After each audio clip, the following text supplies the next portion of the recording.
ya más de parte de la clase de hoy en el tema de la parashá. Tenemos que continuar con los demás temas, por supuesto, pero hay una cosa central que quiere destacar en la parashá antes de movernos y bueno, va a tomar la primera parte del segmento de clase para explicar. Okay, so we mentioned that Amalek comes from Esav, Yaakov, in the same womb with Rivka. Spoke about it on Thursday night, how this is planned from the beginning. It's not a mistake. It's not some external, anti-God. Amalek is part of creation. Han is part of the creation, as your Yetzirah is part of the creation. All of this specifically for you. When one nation is up, when Yaakov is up, then Amalek will be quiet, won't be doing anything. When one nation is down, doing something wrong, when Yaakov, who's the focus of everything, is down, then Amalek all of a sudden comes up. And he comes up to cause us some problems. What was Amalek coming for in this week's portion? And what exactly was the significance of this? And why then does Hashem make a promise that saying to the Jewish people, you must destroy and obliterate Amalek? What is this all about?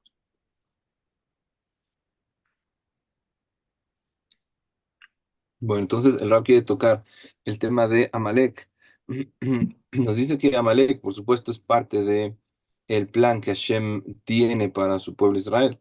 Amalek no es algo nuevo, viene de toda una ascendencia problemática. Tenemos primero Labán, que era el papá de Rachel, Lea, el hermano de Rivka, y un sujeto bastante problemático. De él empieza todo este, ¿cómo se llama? Este andar de Amalek, por supuesto. Después, Esav es el progenitor y Amalek viene luego a darle muchos problemas a Israel. Hay un concepto que nuestros Jajamim nos explican o nos traen. El concepto es que cada que Jacob baja, Amalek sube. Cuando Jacob, el pueblo de Israel en general, digamos que está en un punto eh, arriba, está en un punto en que destaca, está pegado al servicio a Hashem, Amalek lo deja tranquilo, desaparece, por decirlo así. Vamos a ver entonces qué aplica respecto a nuestra parashá, es decir, qué función vino a cumplir en este punto en específico, qué significado tiene esto de haber atacado al pueblo de Israel cuando salieron de Mitzray, y también por qué Kadosh Baruj Hu promete y solicita por parte del pueblo de Israel eh, destruir, desaparecer de la faz de la tierra, incluso el recuerdo de Amalek. We're told that the Jewish people get to a place called Refidim. And as I told you before, even the names of the places, it's not called San Juan.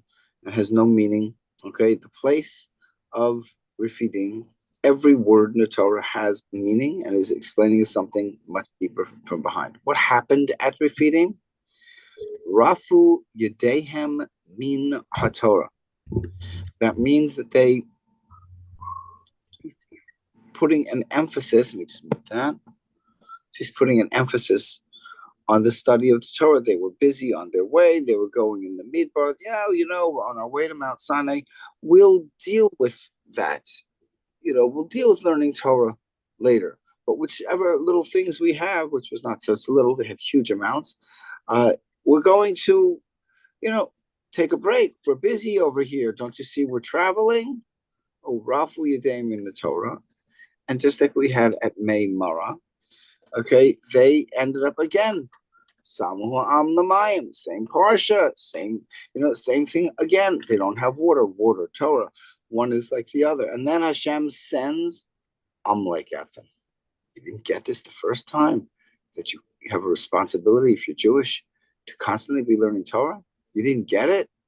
We had the whole thing with Masa Mariva. You didn't get it. Okay, now I got to send you this dog. Now let me explain why I'm sending you this dog called Amalek. I'll explain it from Rashi, Psikta, and Shemos Rabbah.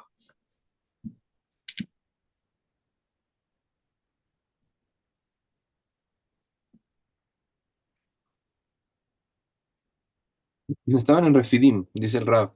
Ahora, nos dice, estamos en el capítulo 17, en el Pasuk 1. Acamparon en Refidim y no había agua para que el pueblo pudiese tomar. Ahora, todos los lugares que la Torah marca como lugares en los que acamparon o lugares en donde algo sucedió en particular, tienen una razón por la cual es llamarse así. Es decir, no se llaman, no sé, Iztapalapa o, o Catepec o una cosa así. Es decir, no es un nombre nomás así al azar, sino que tienen un nombre muy en particular. Por una razón, Refidim tiene que ver con que ellos dijeron, luego nos ocupamos del estudio de Torah. En este momento se enfocaron en el viaje. Dijeron, ok, va a haber tiempo para seguir estudiando Torah, pero en este momento pues, estamos viajando, ¿qué quieres? Nos dice que no tenían agua. Todas las veces que la Torah hace un énfasis, o más bien trae el concepto agua, tiene que ver con la Torah. Sucedió más adelante en Mará. Nuevamente el pueblo de Israel se queja porque no tienen agua para tomar. Nuevamente la referencia es a la Torah. Es decir, no se ocupaban lo suficiente de la Torah. ¿Y qué pasa cuando la persona, cuando el judío no se ocupa de la Torah? Dice el Rabbien, entonces Hashem y mandó, en este caso en particular, un perro que se llamaba Amalek. Ahora, ¿por qué nombrarlo así? Dice, vamos a ver la explicación que trae de Rashi, parece una mesijta, y también trae a Shmuel Rabbah al respecto para entender. ¿Por qué este concepto? ¿Qué nos enseña Malek en su comparación con un perro? Very generally, when Rashi brings in any type of a parable, any type of a story, he didn't make it up himself. People look at Rashi as, well, he's dealing with the Pshat. He's dealing with the Pshat because he happens to know Ramesh Drash and Sod perfectly. Okay, and there are sometimes hints of certain things that he puts in. We find that if you read the Rashi, you're like, isn't that the same exact quote from the Shemot Rabbah, which is a compilation? Then go back further, go to Antique, go to Psikta, you see almost exactly the same words. So basically, we're talking here from the Psikta. Psikta brings an example of a father who has a little boy, his son, and he wants to go out on the way. And so he puts his son on his shoulders. And the son says, Daddy, can I have a glass of water? And his father gives him a glass of water. Daddy, can I have that apple? Apple. Daddy, I need this. Daddy, I need that. Well, those of you who've had kids, it's a constant. Imagine having a kid on your shoulder. He's constantly, right? And after this long story ends, then they're walking along the way. The kid's still on his shoulder, and the person coming up to him, he says, the child says to this person, "Have you seen my father?" And the father, complete fool, takes the child off the shoulders, puts him down right next to this wild dog. The dog starts to attack. He says, "Daddy, Daddy." Oh, in other words, you knew where I was the whole time. You just decided to ignore it. That is when Amalek comes. Dog is considered, we're told by the Sikh, that's Amalek. The child is Klal Yisrael. And the father is Hashem. We are being carried through this world, and we have to recognize, as the Yesod V'Shorish HaAvodah says, that the definition of a Jew is that every single day, a miracle, whether blatant or hidden, happens that without it, you personally would not have survived. Maybe there was a blood clot that was supposed to give you a stroke. Maybe there was a car that was supposed to have its brakes not make it. But as a Jew, Hashem is, not could be, is.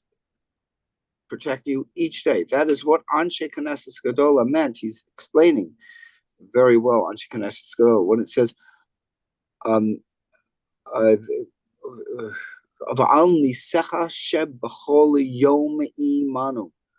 the miracles that are every single day with us. When we are mirape yadenu mizeh, when we say we're weak in this, That's when we get thrown to the dogs. That's when Amalek comes.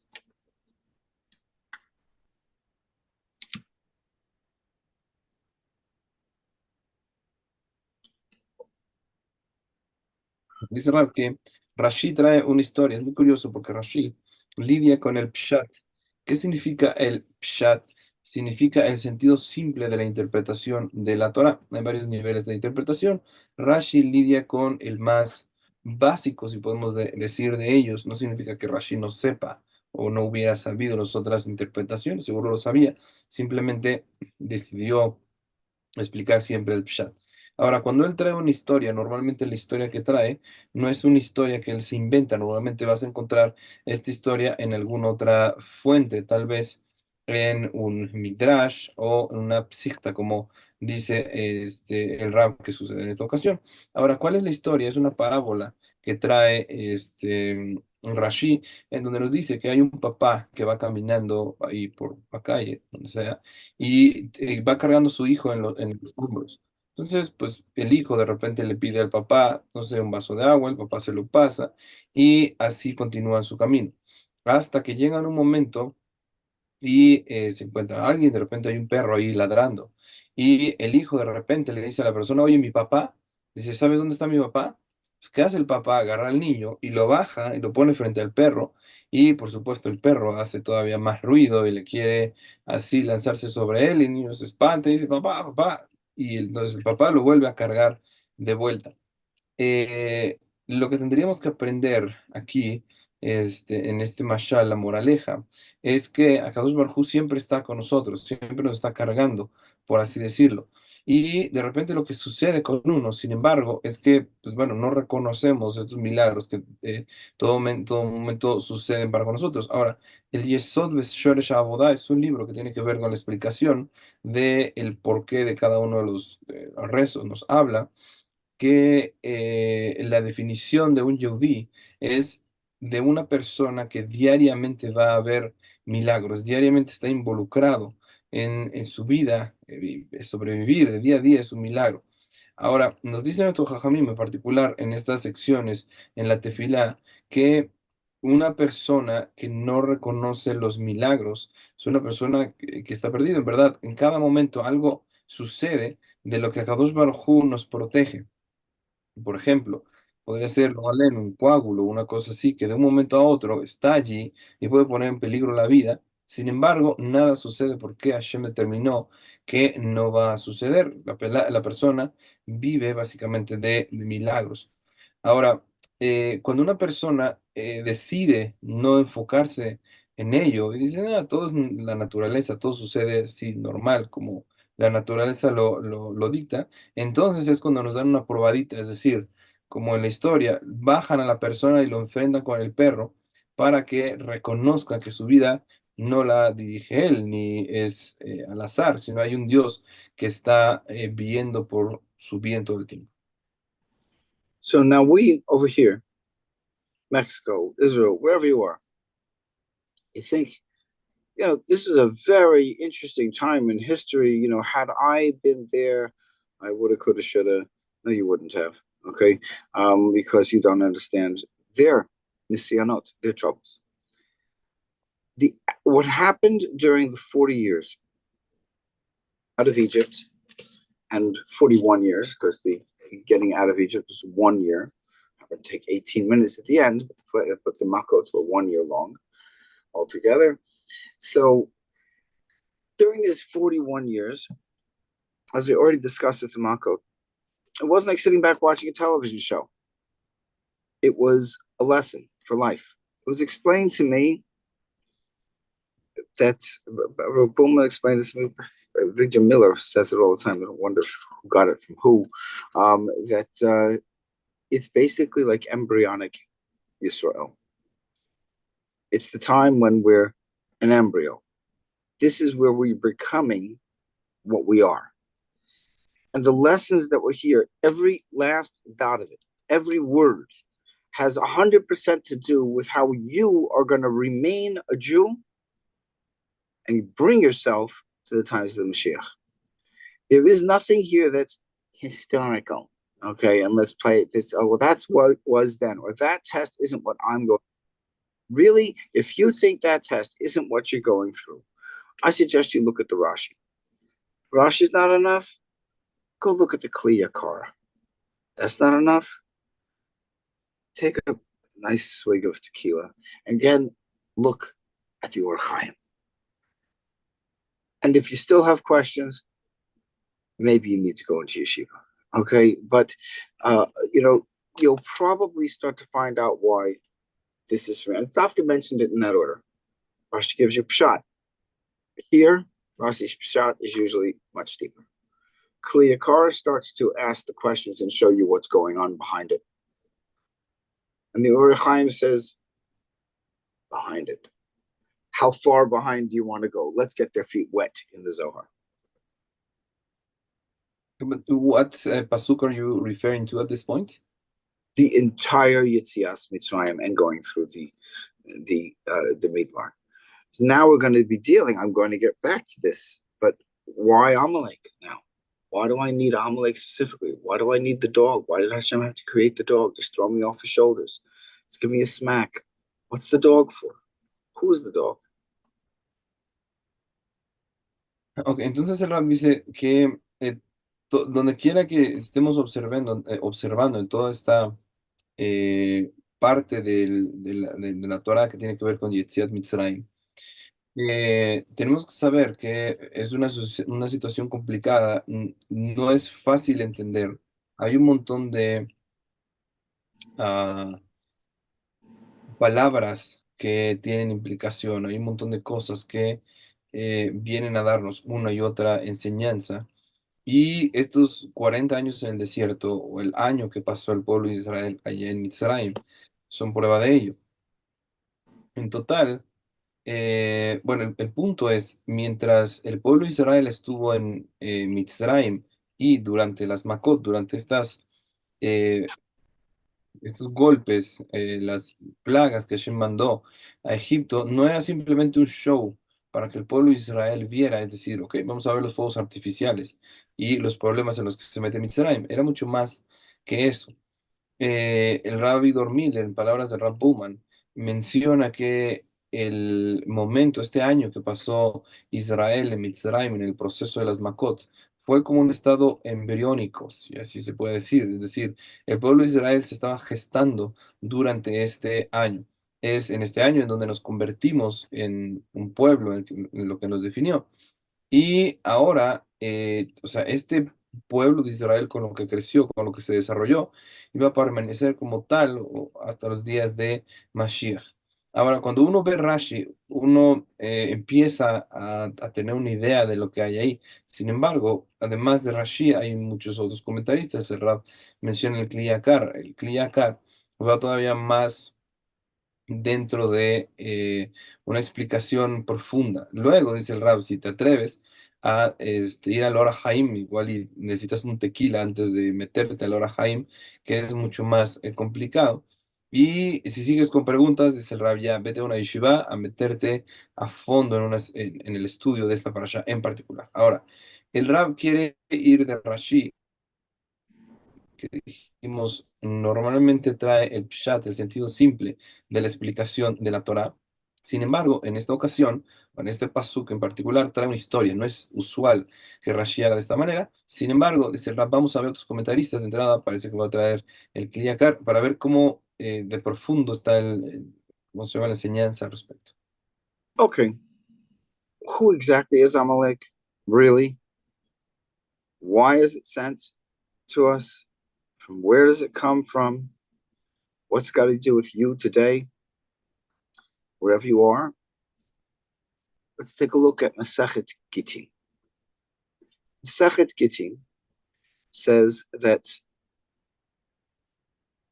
who Hayetz, this is your, he is the Yetzirah, who Satan, Satan, who Hamalach Hamavet, it is the angel of death.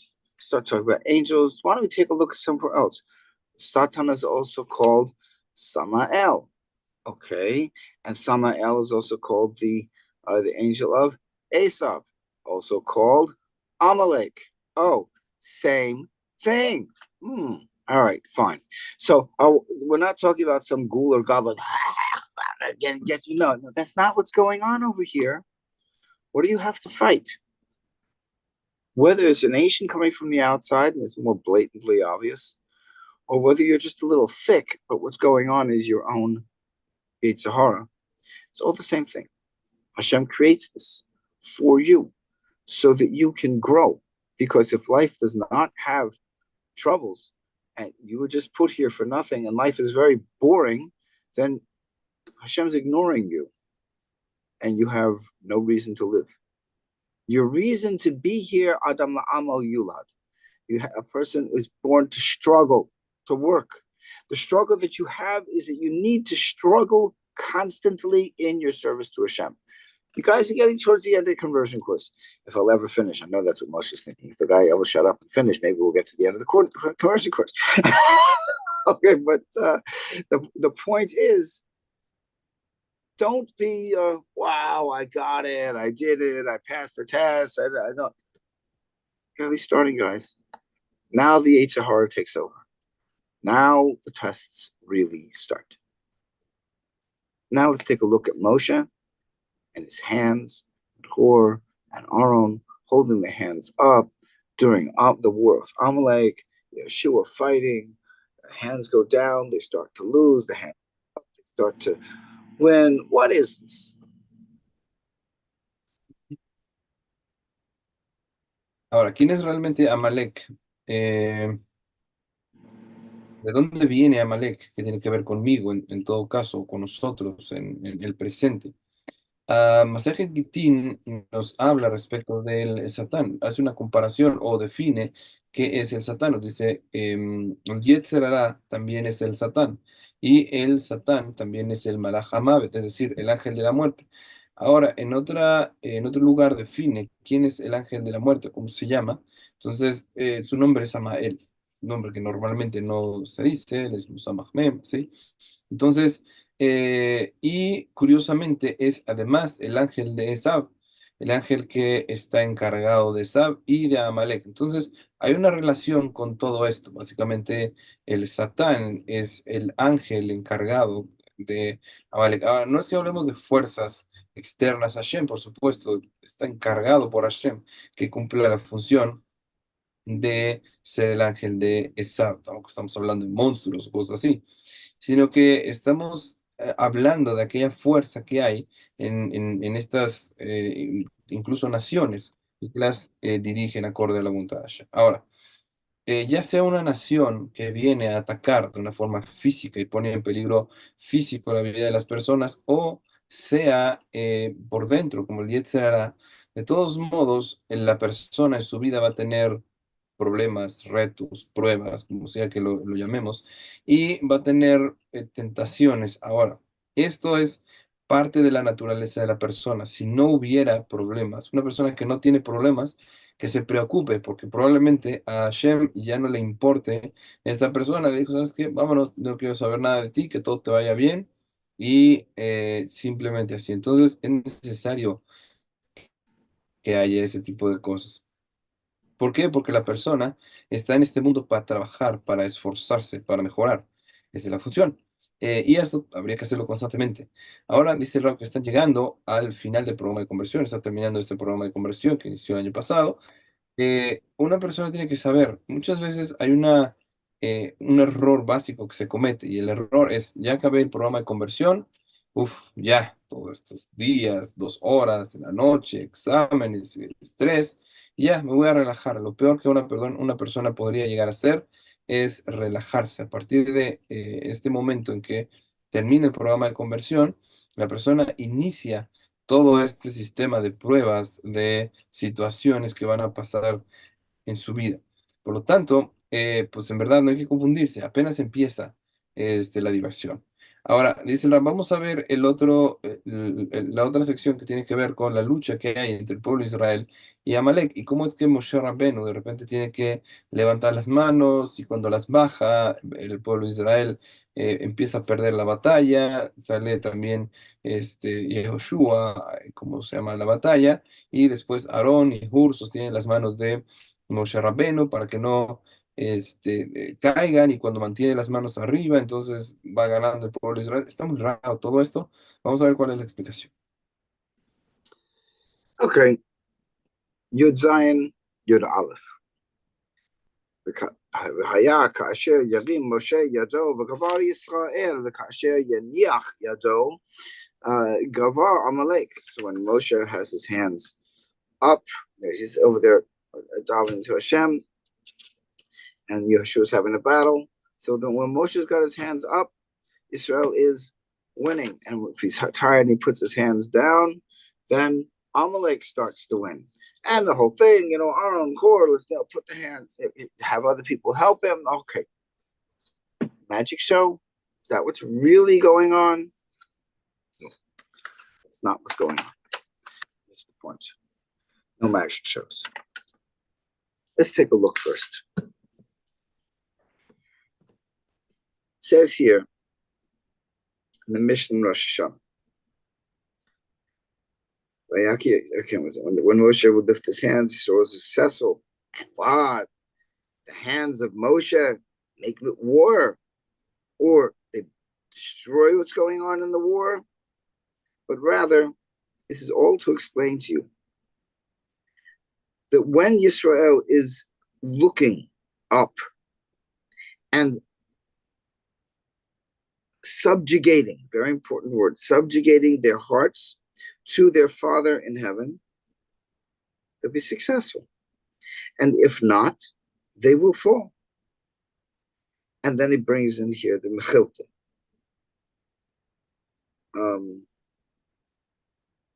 It says, the Mechilta, sorry, that was from the Mechilta, sorry. Then he brings in the Marsha. Since above, we see that Israel's hearts were not towards heaven. Why would we see? Because with the man, what was said in Tet Zayin Kafchet says, Ana ma'antem. So when are you complaining? And here it says on this part in Refidim, on the Sosam es Hashem lemor hayesh Hashem b'kibenu. When you're praying, saying, is Hashem amongst us? It was with the water at Refidim. What Moshe was explaining to them, no, what Hashem is explaining to them through the davening of Moshe was that his hands were up to heaven, and their kavanah of their hearts, that is what everything is dependent upon. If you're looking up to Hashem and your heart is towards Shemayim, you will win. And if not, if you're down in your own battle below, Israel will fall. This is a lesson forever. But let's continue. It's not as simple as that. That seems simplex. Let's now deal with people's confusions. Dice el Ram, nos está explicando aquí que hay una Mishnah en Rosh Hashanah, en principio, en el Pasuk número 10, 11 y 12 del 17, nos habla de cómo se desarrolló la guerra con Amalek. Al final nos dice como Moshe tenía los brazos cansados, tomaron una piedra, se la pusieron debajo para que se apoyara sobre ella. Aarón y Hur le sostenían los brazos, uno de cada lado, y él permaneció con sus brazos firmes, a modo de plegaria fidedigna, hasta que se puso el sol y Yahushua derrotó al pueblo de Amalek. Entonces, hay una Mishnah, nos dice el Rab en el Masechet Rosh Hashanah, que tiene que ver, más bien, nos dice qué tienen que ver las manos de Moshe con el que haya ganado Yahushua la batalla. Y la interpretación es que las manos de Moshe Rabbenu representan que el pueblo de Israel estuviera viendo hacia arriba, es decir, cada vez que veían hacia arriba y subyugaban a sus personas, a su Padre en el cielo, entonces tenían éxito. Mientras no la hacían, mientras no levantaban sus manos, perdón, sus ojos al cielo, ellos perdían la batalla. Ahora, ¿qué significa esto? Nos trae la mejilta que menciona el Rab, eh, prueba porque mientras el pueblo Israel, perdón, mientras el pueblo Israel se quejaba y se preocupaba por cosas, pues, podríamos decir básicas, es decir, se preocupaba por agua y por comida como Refidim y Mará, que pedían agua, por un momento se desprendían de la campaná, de la intención que tenían que tener en el cielo. Y entonces comenzaban a caer. Lo destacable aquí es mientras hay concentración, mientras hay apego en lo que requiere a Kadosh Baruj Hu de la persona, mientras está conectado con Hashem, entonces hay éxito. Cuando no, empieza a caer. Pero hay mucho más aquí adentro, nos explica el Rab. Okay. This is a major lesson, guys. Before you go out there into the Jewish world, I got to give this to you. Okay. And there's going to be a lot of tension. A lot of you are not going to like me very much. That's what I'm saying. I'm not here to be politically correct. I'm not here to give a course to make everybody happy. You have to think. And before you decide to become Jewish, you have to see real Judaism, not fake Judaism, not modern Judaism, not Zionist Judaism. I'm not talking anti Zionist either. How about just straight Torah without any confusions? Because the world gets very confused and they go in waves and get washed away with waves. I'd like you all to become Jewish and not get washed away, and you'd have to stay strong. The only way to do that is to understand what are the confusions that are going to be thrown at you and how not to get confused. Hay una lección importante, dice el Rab, que tiene que traernos a partir de aquí. Y es que estando ya en los, ¿cómo se llama? En los momentos finales del programa de conversión, uno podría llegar a confundirse al respecto. Y además, dice el Rab, lo que les va a gustar probablemente no, perdón, lo que les voy a decir probablemente no les guste, no va a ser políticamente correcto. Pero hay algo que tienen que saber qué es el judaísmo y no confundirse, porque van a ver por ahí en su el desarrollo de su vida judía, cuando se enfrenten al judaísmo allá afuera, dicen las comunidades, no sé, la relación que van a tener con otros judíos, un montón de otras cosas, sionismo y este tipo de ideologías. Pero si bien pueden venir sobre ti todas estas cosas y tratar de confundirte, tenemos que saber cuál es la visión del judaísmo adecuado y es lo que quiere mencionar. So Moshe was not putting his trust in the histadlut, in the actions of the army. Okay. You send Yehoshua. He did not send Yehoshua. He told them to pick 1,000 people against an entire army of Amalek. Is not a very, in fact, very good general over here, but okay. But now, did the army were they the ones that did the success or didn't do the success? They had to go. But what was the success dependent on? Not the prowess of Yehoshua, rather Moshe's arms being up to Shemayim. Was it, as they say in the American national anthem, and our flag was still there, the pride of our our country, our flag. Was it the flag? Was it the army? No. Was it, as we see today, a statement which a lot of people like? They like it because they understand from the outside. They don't understand from the inside. There's a statement going on saying, Yachad Nenatseyach. Together we will succeed. I'm going to explain to you something funny. In the same colors these signs are made, with the same font and everything else in the Haredi world, what they've put down kind of to make fun of this And that is, right across the street. I have one of these signs, okay, right next to the sink where they have the coffee center and everything. If you want a good shul, you have to have a coffee center. So, so now at the coffee center in the same colors, Yachad, together we will keep this counter clean. Okay, you want to know what you can be successful at together if you're depending on each other? Keeping the coffee counter clean. You want to succeed? We are succeeding. We don't succeed at anything. He succeeds. Hands up. Recognize it's all coming from Hashem. Do you have to send the army? Yes. Do you have to protect the army? Yes. Do you have to send out, make sure that the different platoons, they do have the proper vests that the government didn't have the money for? Yes. Was my wife packing food for soldiers in the beginning until they got enough people to get everything ready because it didn't have that many people in Miloim ever? Okay. Yes. Yes, all this stuff. Yes, the hishtadlut, what you have to do. Yeah, do it. Is that what you're putting your trust in? Not say we will succeed. Let me tell you about something else ugly. I'm looking forward to I'm not saying I'm going to do it. I'm not doing it. I'm not telling anybody because they put me in jail. But there's one thing which, if there was some earthquake and something got destroyed, I think the entire religious world would be dancing in the streets.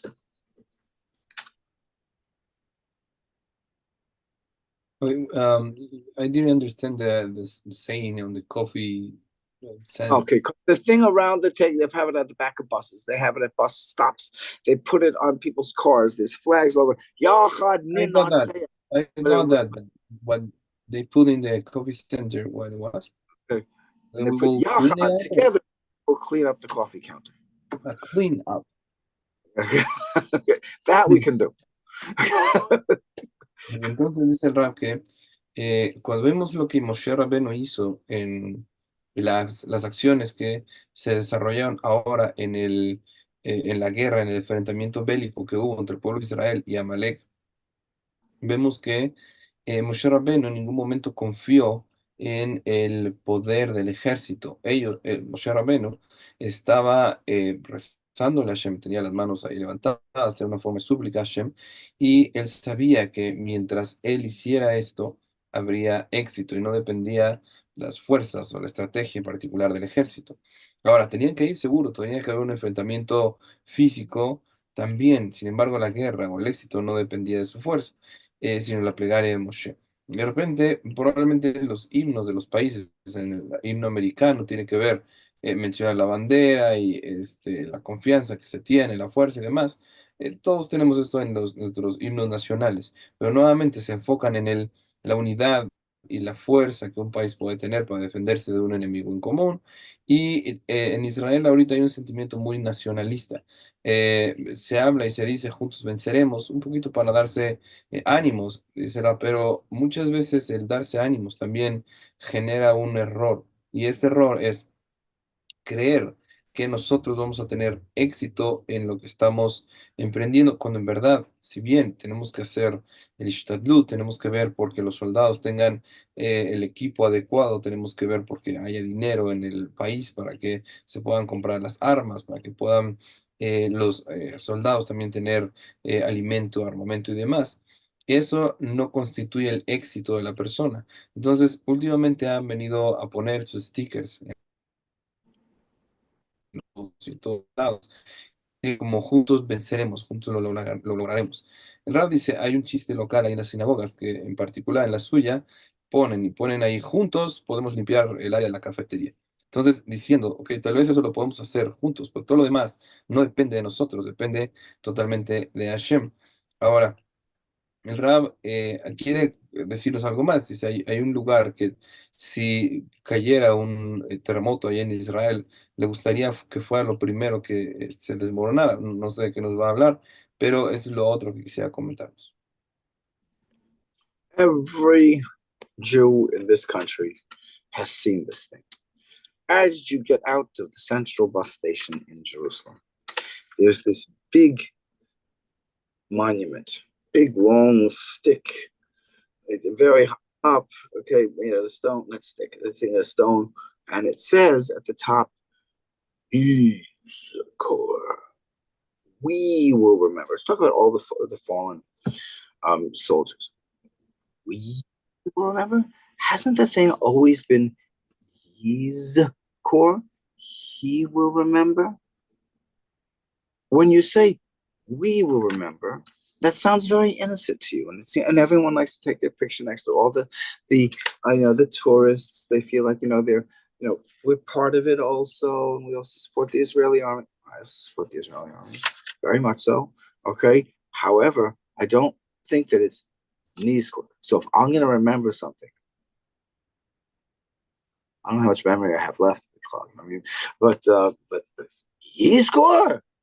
He'll remember. Now that's something.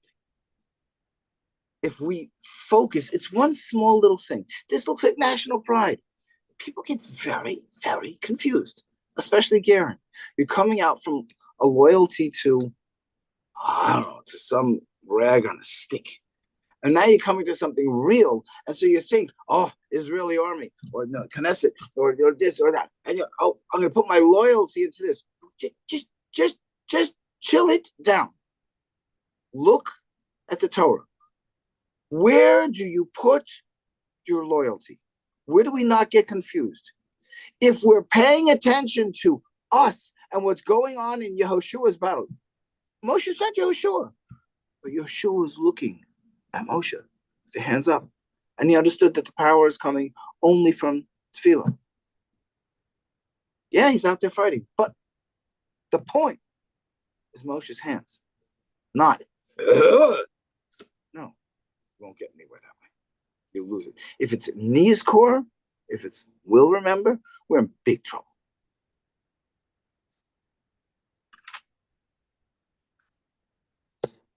Sí, claro que hay un monumento ahí que se puede ver desde la parada de autobuses en Jerusalén. Y este monumento dice Niskor, es decir, será recordado. Ahora, tiene que ver con los soldados caídos y todo lo que ha sucedido en las guerras y demás. Es como es decir, habrá remembranza. Sin embargo, dice el Rab, también ese es un problema. ¿Por qué? Si hablamos solamente de se recordará, es ponerlo como si uno dependiera de nosotros y dos, como que no hubiera una razón por lo que sucedió. Entonces el Rab nos dice fomentar un sentimiento puramente nacionalista, enfocado solamente en eso, es un error en el sentido de que, ok, queremos un país y necesitamos un país funcional, seguro, hay que apoyar y en la medida de lo posible ayudar al ejército de Israel, seguro que sí, pero enfocarse puramente en eso, es decir, mi confianza es para el gobierno de Israel o para el ejército de Israel, o decir yo soy fiel y leal a un país o a un ejército, hay que tener cuidado con eso, en especial los gerim que tendemos a ser así, ¿cómo se llama? Desbocados con poner nuestro, o sea, corazón y pasión con algo en particular. Dice el Rab, si quieres enfocarte y poner tu pasión en algo en particular, ve el tour en lo que dice. ¿Cuál es el enfoque correcto que un Yehudí tiene que ser? ¿Cuál es el lugar en donde tiene que poner su fidelidad? Fíjate en lo que sucedió. También en ese momento se libró una batalla, también había un ejército que representaba al pueblo de Israel. Sin embargo, el comandante en curso, Yehoshua, no estaba enfocándose solamente en él. Yehoshua estaba volviendo a Moshe Rabbenu. Él levantaba los ojos para ver a Moshe Rabbenu y ver que esto tuviera éxito, porque Moshe Rabbenu era el que estaba dirigiendo la tefilá, el que estaba dirigiendo la petición a Hashem, y los ojos estaban levantados hacia el cielo. Si nuestro actuar tiene que ver con Niskor, es decir, se recordará, es un problema. Si hablamos de él recordará, es decir, enfocados en Hashem, allí tenemos una idea más clara o una idea real de lo que es el verdadero éxito del pueblo de Israel. Okay, they just left. I wanted to ask permission to make fun of them, so I'm not going to mention names. Okay, we all have to laugh at ourselves. Okay, when we're in the process of becoming Jewish, there's a lot of things that we think that we're attaching to that bring us a step closer because it's a step further away from where we came from. It's called stepping stones. But when you're crossing a river, your goal is not to stay living on that one slippery stone, right? Obviously. Okay, so no, I don't blame anybody. I think it's kind of funny, the thing I'm going to bring up, and I'm not trying to put the person down. It's a normal person on the path to Judaism. But there's somebody here that when the camera's off, a certain picture shows up, which is exactly this. And it seems not just innocent, it seems very exciting. It attracts our attention. We want to be part of that. And it's something which is a confusion. It's exactly what this is talking about. And it's something for us to be extremely careful about because we can easily get misled. I didn't understand the first part. I'm not sure what you're referring But to. says one of the students here has when his camera's off, he has a picture of the state of Israel being hugged by this extremely strong soldier. It looks like somebody who makes Arnold Schwarzenegger look like a weakling, or the muscles that never existed on any person ever in the world. And what's the point? We're strong. We'll protect our land. That sounds very good when you're coming from Mexico and you're now, let's switch. I'm not loyal to Mexico and I'm loyal to Eretz Israel. And it all looks very good. What a confusion. What a confusion. If you get stuck in confusions, you're in trouble. Okay. En realidad menciona que en general hay un sentimiento muy nacionalista últimamente por todo lo que ha sucedido. Y bueno, ha sucedido en los grupos de WhatsApp, de repente hay quien pone en su, ¿cómo se llama? Foto ahí de inicio, o perfil, creo que le llaman, o también, muchas veces incluso en su perfil de Zoom, una vez que se apaga la cámara, sale el perfil, ¿no? O la foto ahí de pantalla. Entonces ponen como un estado de Israel o la foto del país y una persona fuerte como un soldado ahí mostrando los músculos y no sé, una señal tal vez de apoyo, unidad, ver cómo el estado de Israel es fuerte o el judío es fuerte para defender su tierra, como sea que sea la definición o el porqué de una imagen como esta. Pero esto puede traer complicaciones, puede traer también em, con entender el que defiende al pueblo de Israel o cuál es el sentimiento adecuado que tendríamos que ver en nosotros definiendo nuestra relación con Hashem o con el éxito que podamos tener al respecto. I don't want people getting confused because a lot of people who would hear a lecture like this. See, the rabbi sits there in the base midrash and he doesn't understand. We got to go out there and fight. We got to get there and do something. Okay. I'm only saying this stuff not because of, pat on the back. I'd like you all to understand. Yeah, I understand very well, as my family understands very well, the other side. Then it's not the other side. It's all one side if you know how to make the blend properly. So we're just sitting in a basement, just doing nothing. When I was younger, I was a spy in Russia. I got 63 people out of Russia. Okay, and did something which helped, Baruch Hashem, helped with, in a small way, that the Soviet Union fell. Baruch Hashem. Okay, then that wasn't enough. So I did something, the most dangerous thing I ever did in my life, which was something which helped me out, got 27 Jews out of Ethiopia, who would definitely have died because they were not on the lists to be gotten out. Then doing all this stuff for you guys, plenty of other things in the meantime, right? When no one else will do it, right? Well, I've got a son who was in the army. He found 7 of the tunnels that they had to blow up. 7 of the tunnels. Okay, Baruch Hashem. Okay, and I've got another son who's in IT security, who's sitting there making sure that the cyber attacks coming against the army don't happen. Okay, and then I've got my daughter who's dealing with Intel, and I said, you never have a situation where you don't have makeup on. You have no makeup. She says, Tati, I don't have time to go to the bathroom since the war. He said, my entire project, everyone's in Millowing, that's a reserve duty. I'm taking the job of 5 men over here. And I'll say, no makeup, don't worry about it. Be glad to go to the bathroom. And okay, so in other words, Are we doing our efforts? For sure, we're doing our efforts. My wife packing meals and everything. For sure, we do this. What's your focus? Is it Yachad Ninatzeach? We're strong together. We will succeed. Together, you're a shmendrik. You'll do nothing. Your day Moshe's hands up, davening. Focus.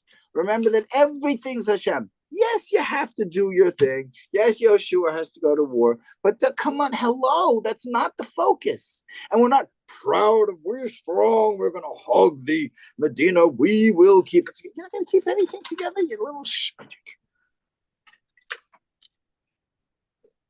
Eso, probablemente ustedes estén diciendo, ay, pues el rap que sabe de eso, seguramente él está sentado ahí en el centro de estudios, en el Bet Midrash todo el día, pues el que sabe de la guerra y que sabe de todo esto como para traer una opinión así.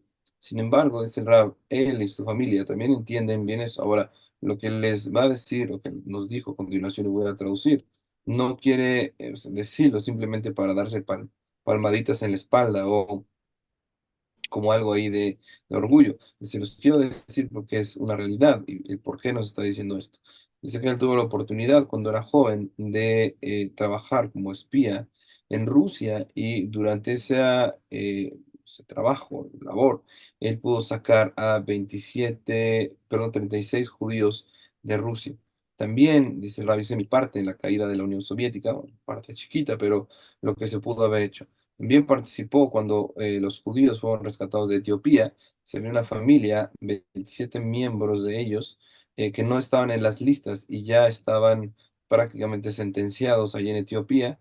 Él viajó y arriesgó la vida para poder salvarlos. Dice, su hijo ha servido en la guerra que se desarrolló ahorita a partir del 7 de octubre.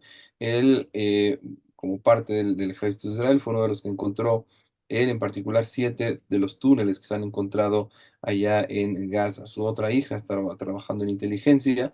Dice que prácticamente desde que empezó la guerra no han tenido tiempo ni ¿cómo se llama?, maquillarse. Estamos vueltos locos. Estoy haciendo el trabajo de 5 personas. Ya no hay tiempo, hay veces apenas y para ir al baño. Entonces dice, Rab, seguro sé lo que significa estar involucrado en el conflicto que se está desarrollando últimamente. Sin embargo, el enfoque principal no es, ok, nosotros, nuestra fuerza, nuestro ejército va a ser el que tiene éxito, sino nosotros sabemos que nos tenemos que enfocar en Hashem, no es nuestras fuerzas las que van a luchar. Seguro tiene que ir el ejército y tiene que hacer esta labor física de enfrentarse contra esta gente, ¿no? Pero en principio no confiamos en nuestra fuerza, confiamos en Hashem que va a lograr todo lo demás.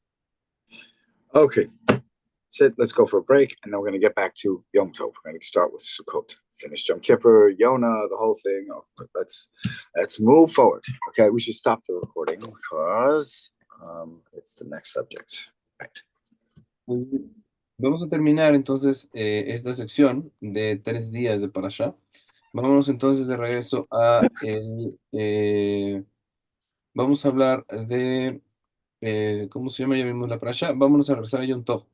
Terminando Yom Tov, estamos terminando la sección de Yom Kippur. Vamos a empezar con Sukkot. Entonces vamos a tomar nuestro receso de medio tiempo. Son prácticamente las 9:05. Nos vemos de regreso.